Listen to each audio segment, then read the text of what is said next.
Halo semuanya, pada video ini kelompok kami akan mengangkat tema pakaian dan gaya hidup pribumi Jawa pada masa kolonial.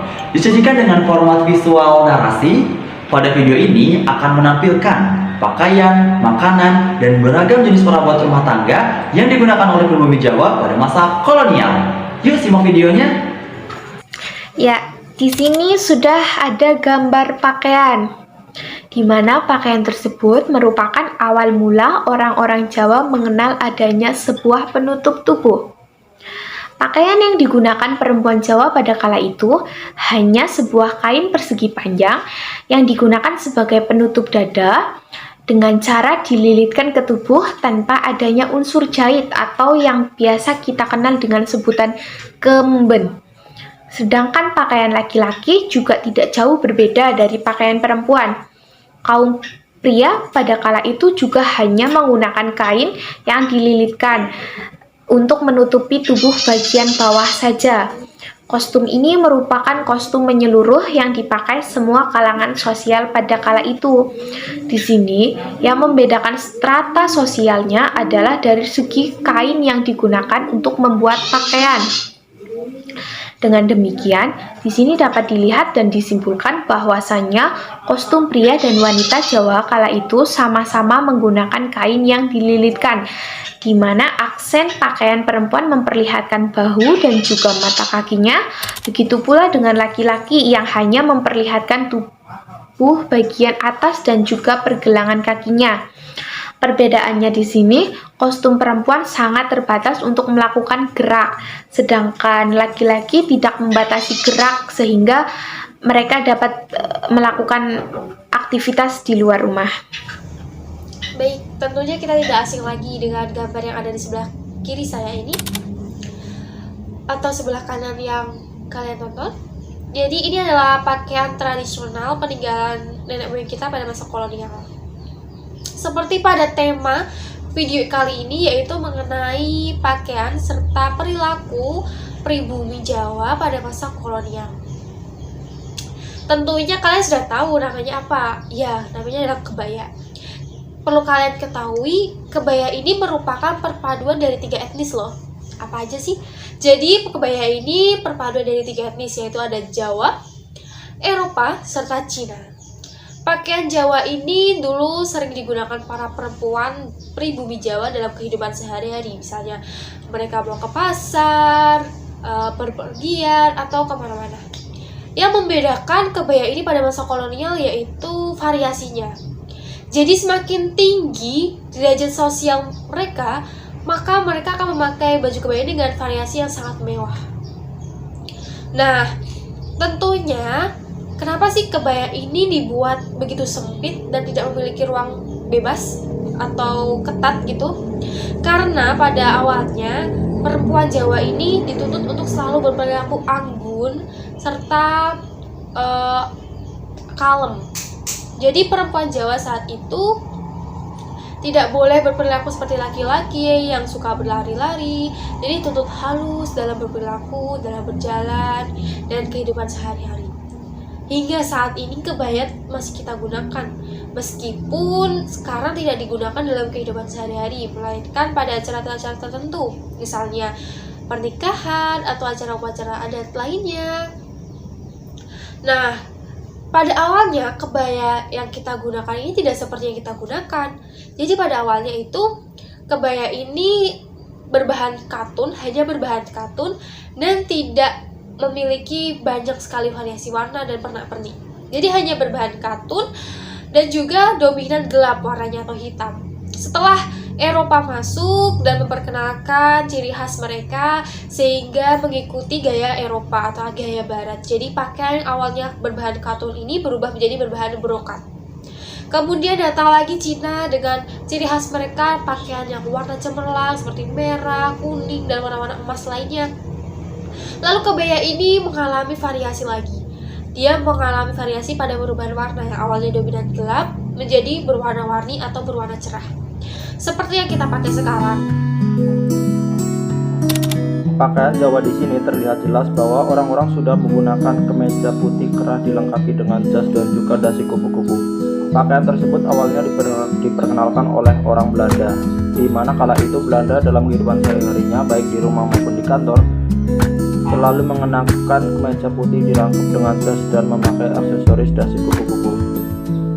Di sini kostum Jawa sudah sangat terkesan mewah karena dilengkapi dengan aksen emas yang ditempel di luar jas dengan jalinan bordir rapi yang mirip dengan pakaian para pejabat militer. Pengaruh dari hal tersebut, pakaian ini terus ditiru di kalangan tanah Jawa sebagai penanda strata dan status sosial seseorang. Selanjutnya kita akan membahas mengenai foto busana yang digunakan oleh pria adat Jawa. Pada foto tersebut bisa dilihat bahwasannya pria tersebut menggunakan busana yaitu perpaduan antara busana Jawa dan busana Eropa. Pada bagian atas, pria tersebut menggunakan kemeja putih yang merupakan jas khas Eropa dan kemudian ditutupi oleh jas berwarna gelap yang merupakan jas dari busana Jawa. Selanjutnya pada bagian bawah, pria tersebut menggunakan kain batik yang kemudian diwiru. Dan yang terakhir bagian bawahnya lagi untuk alas kaki menggunakan selop yang merupakan budaya khas Eropa.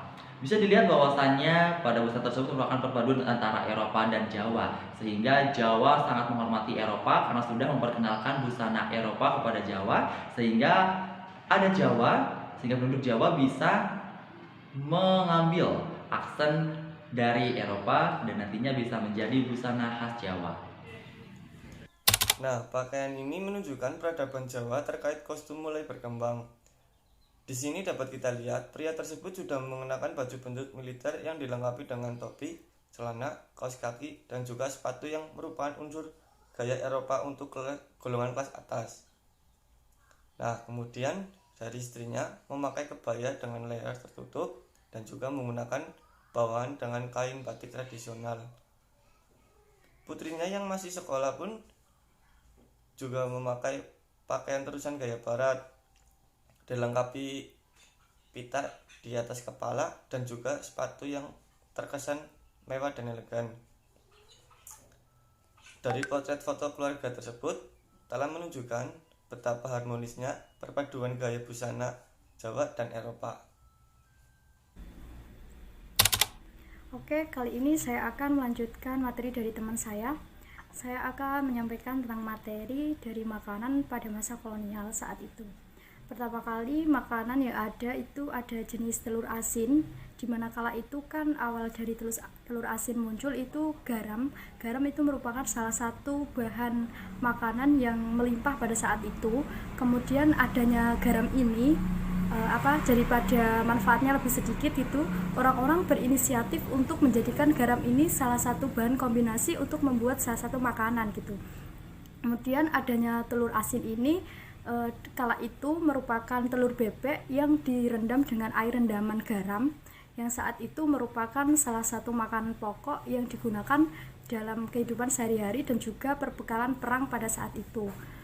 Kemudian yang kedua ada nasi jagung. Pertama kali nasi jagung kok bisa menjadi makanan pokok dan favorit kala itu karena pertama tanaman jagung ini kan awalnya merupakan milik dari Amerika.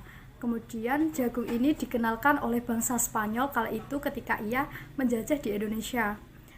Ketika tanaman jagung ini dikenalkan oleh bangsa Spanyol di Indonesia menjadikan prioritas jagung ini semakin meningkat dan berkembang di Indonesia. Kemudian orang-orang Indonesia berinisiatif untuk menjadikan jagung ini sebagai nasi jagung. Kala itu nasi jagung yang digunakan yaitu jagung ditumbuk kemudian dicampur dengan nasi beras.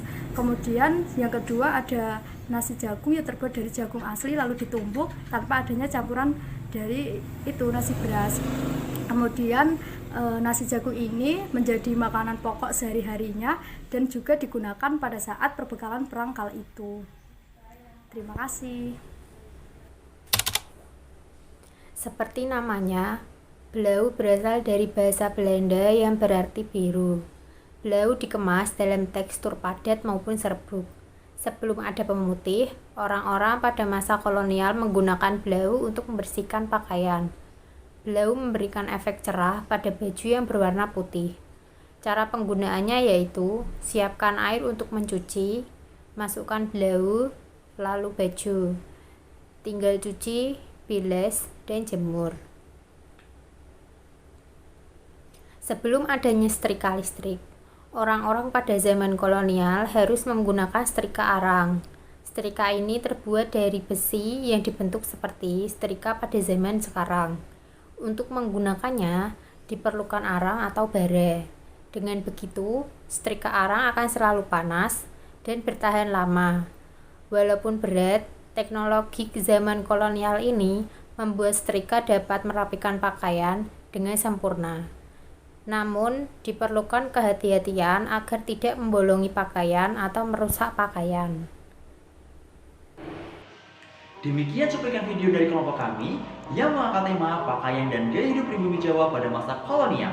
Terima kasih dan sampai jumpa.